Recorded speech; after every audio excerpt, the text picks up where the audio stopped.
So today let's do general solutions, right? So for the equation, we have cos x is equals to 0.5, right? So how do we solve that? So we write cos x is equals to 0.5, right? So x will be equals to cos inverse of 0.5. All right, and we know that cos inverse of a half is 60 degrees, right? So if it is 60 degrees, it is going to be pi over 3, right? So here, this first point is pi over 3, right? Now, according to the unit circle, right, according to unit circle, if that is 60 degrees, after one full round or after 2 pi, we are going to have that 60 degree again, right? So after 2 pi, so if 2, that is 2 pi, after 2 pi, we can, if we add pi over 3 here, we can get that value, right? So we will do 2 pi plus pi over 3, which is equals to 7 pi over 3. So this value here is 7 pi over 3, right? So here we got the second solution. Now one solution that we missed on our y is here. All right, now again going back to unit circle, we know that in first quadrant we have all positives. In the second one we have sine positive. In the third quadrant we have tan positive, and in the fourth quadrant we have cos positive, right? So that means here if we do negative 60 degrees, we will get the same value. We will still get 0.5 comma the sine value, right? So here that means if we do 2 pi, take away the angle we have, we still get the same value, right? We still get 0.5 in this case. So here this value is going to be 2 pi, take away pi over 3, or take away the angle that we have. So that is going to be 5 pi over 3. So this value here is 5 pi over 3, right? And this keeps on happening every 2 pi. So every 2 pi, when we are going to have the same pattern, all right? So what is happening is every integer value of 2 pi plus, so here we are going plus or minus, so plus or minus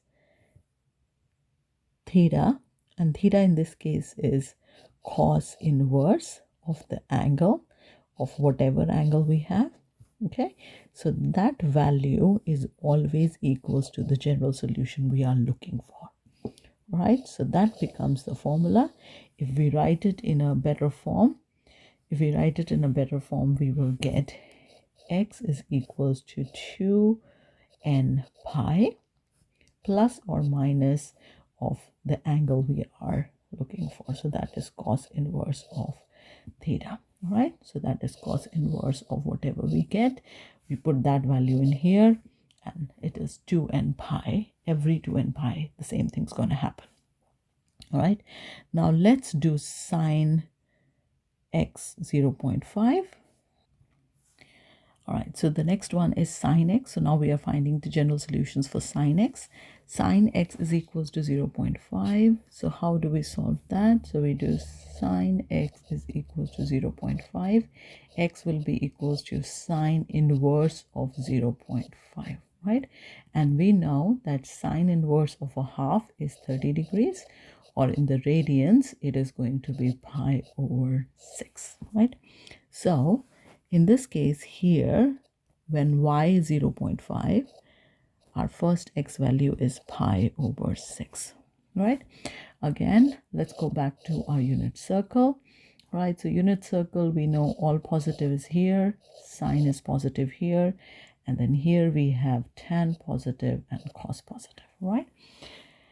So in this case, first, again, if we just look at 30 degree angle, after 360 degree or after 2 pi, we are going to get the same angle. So after 2 pi, if we add, after 2 pi, if we add, we are going to get that same angle again. So we have to do 2 pi plus pi over 6, and that gives us 12 plus 1, 13 pi over 6. Right, so that point here is equals to 13 pi over 6. All right, now in this case, if we see, we have another point here, but we do not get that point by adding or taking away 2 pi. So in this case, what we do is we take pi. All right, so we consider pi, and with the pi we have to take away. How that works is, like, if we have 30 degrees here, is going to have 30 degree from pi value, right? So this is equals to pi take away the angle that we have, right? Because this is a pi line, pi take away the angle is going to give us the same 30 degrees angle, right? So this angle here is going to be pi take away pi over 6, right? So pi take away pi over 6 is going to be 5 pi over 6. So this point here we are taking away, and we got the point as 5 pi over 6. All right, so if we look closer, let's do one more point and then we'll go back to generalizing. So there is one more point here, so there is another point here. That point, if we look at 3 pi, so unit circle, so if we do a unit circle, that is theta, and that is 0 degrees, and that is pi. So when we go around, this is going to be 2 pi, and then here is going to be 3 pi, right? So here is going to be 3 pi, and 3 pi is going to do the same thing as the pi did. So it's going to be 3 pi take away the angle, right? So here is going to be 3 pi take away that angle, right? So we are taking away again. So here is going to be 3 pi take away pi over 6, which is equals to 18 take away 1, 17 pi over 6. So that point is 17 pi over 6. All right, so what we generalize here is, so when it is 0, we are adding, so we added, so at 0 we added the angle and we got the point, right? At pi we take away the angle and we got the answer. We took it away and we got the answer, right?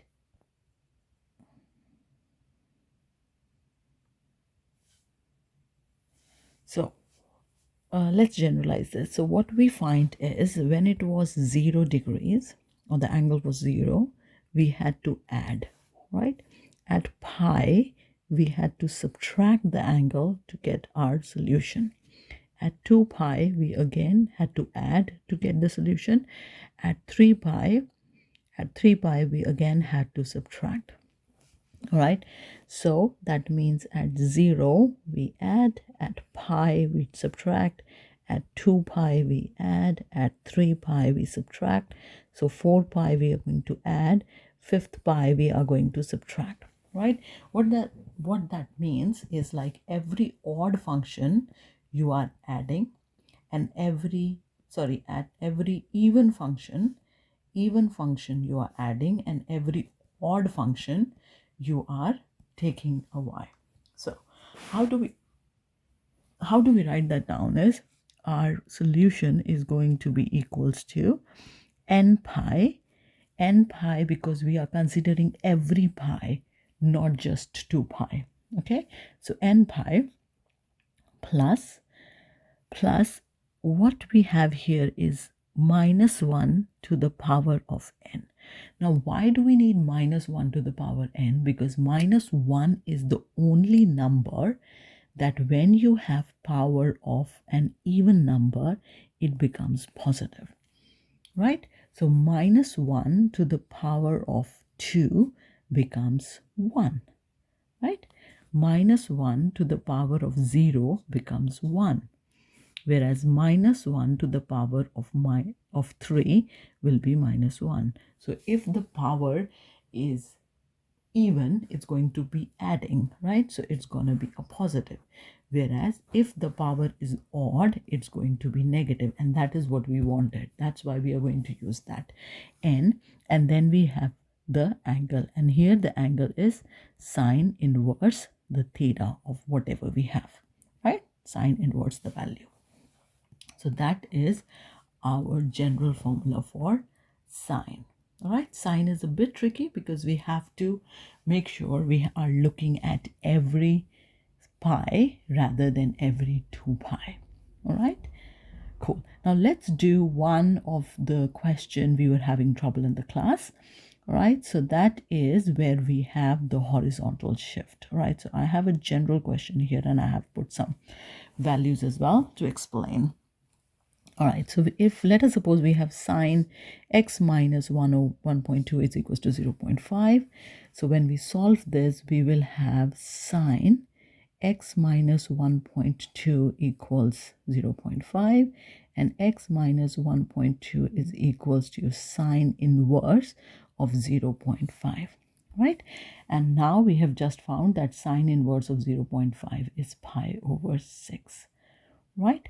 So first value you can find easily, that is going to be x is equals to pi over 6 plus 1.2, and that is going to be equals to 1.724. You can use your calculators to find that. All right, now when it comes to the general formula, all right, when it comes to the general formula, we have to be sure when to add the formula. All right, so let me write the equation again. So if we have sine x minus 1.2 is equals to 0.5, right? And x plus 1.2 will be equals to sine inverse of 0.5, right? And at this point, when we have already applied sine inverse, right, that is when you put the general formula. You do not put the general formula here when you have calculated it, right? That is the mistake, and very common mistake students make, is they apply the general formula when they have done the calculation. We do not do that. We put the value when we are doing the sine inverse. That means before the horizontal shift, we put the formula. So here it's going to be x plus 1.2 is equals to, now let's put the general formula. We will have n pi plus plus, not minus, so plus minus 1 to the power of n, and then sine inverse 0.5. And sine inverse 0.5, if we do it in decimal, it is going to be somewhere around 0.524, right? Now at this point we will apply, we will move 1.2, so we'll have x is equals to n pi plus minus 1 to the power n. And when we, now I did a mistake, this is take away, this was take away in the question, and here also it is take away, right? So it's take away, so when it moves to the other side, it's going to be 0.524 plus 1.2. All right, so now what we do is, okay, so now what we do is we are going to put n is equals to 0 first. So when n is 0, x will be equals to 0 pi will be 0, minus 0 pi is 0, plus minus 1 to the power of 0 is 1, times 0.5 is going to give us 0.0524 plus 1.2, which is equal to 1.724. Right, that is when n is equals to 0. Now if we do, so now if we do n is equals to 1, that is going to be x is equals to 1 pi, which is 1, plus minus 1 to the power of 1 is minus 1, times 0.524 plus 1.2. So that gives us pi. You can take it as 3.14, or in your calculator you can just type pi. minus 0.524 plus 1.2. And when you put those values together, you will be able to get the second value, which is 3.818. So you will get 3.818. Right? Use your calculators and see if the calculations are right. Then if you put n is equals to 2, you can get x is equals to 2 pi. Now this time we have minus 1. So here it was minus 1 to the power of 0 was 1, right? Now here it was minus 1 to the power of 1 is 1. So nothing there. And the next one is minus 1 to the power of 2 is also 1, right? So it's going to be plus 1 times 0.5 is 524, and then plus 1.2. Again, when you put these values in the calculator, you should be getting 8.007. So that should be equals to 8.007. If we just do like in our head, 2 pi is somewhere around 6 point something. So 6 plus 1, 7, and around, so if you add them together, you're going to get somewhere around 8.007. All right, I'll do one last one. N is equals to 3, and you can find as many they have asked in the question, as many general points they are asking, you can find that many. So the next one is going to be 3 pi again. So here we are going to have minus 1 to the power of 3, which is negative 1. So it's going to be negative 0.524 plus 1.2. And when you put that in the calculator, you should get 10.101. And so 10.101, right? And the same thing happens for your cos. So let us suppose if you have another question, which is cos of x plus 1.2 is equals to 0.7, something like that. What you do here is, again, you will do x plus 1.2 is equals to cos inverse 0.7.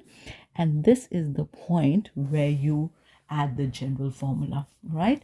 So you will write x plus 1.2 is equals to 2 pi n, because the general formula of cos is x is equals to 2 pi n plus minus the angle, right?